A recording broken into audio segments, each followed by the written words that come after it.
what are the asset securitizations? Key benefit for the originators. And what are the mutual reason business choose to scrutinize the assets? Have any thoughts around that point? Asset scrutinization, you're asking, sir? Yes, sir. Yes, sir.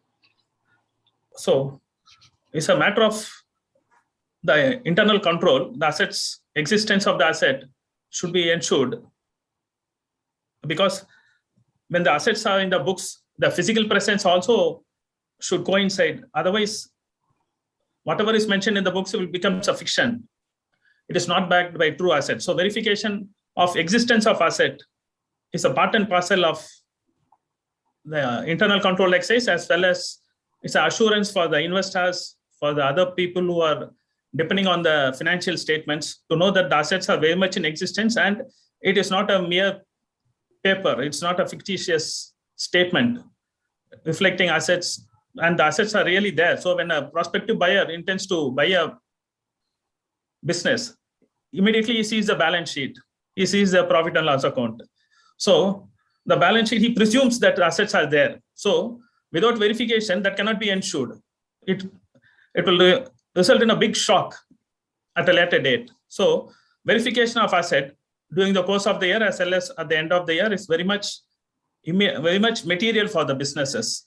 So as auditors, we also play a very great role in ensuring that the assets are really, the balance sheet assets are really in existence, and the balance sheet is backed by the assets values mentioned therein. More so, the assets value will be more than the actual value mentioned in the balance sheet, because the balance sheet reflects the historical cost, the purchase price of the assets, mainly when it comes to real estate. But actually, the real estate, when you compare the market value, it would be much higher, because in Chennai Mount Road is a very prominent place.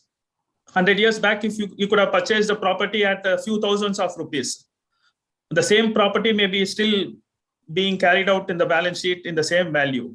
But if you really value it today, it will really, on a conservative basis also, it will fetch few hundreds of crores of rupees easily. So balance sheet assets are at the least only indicative, and the real assets generally will be more, and leaving out the brand equity and other intangible assets also. Nowadays, they are also getting valued.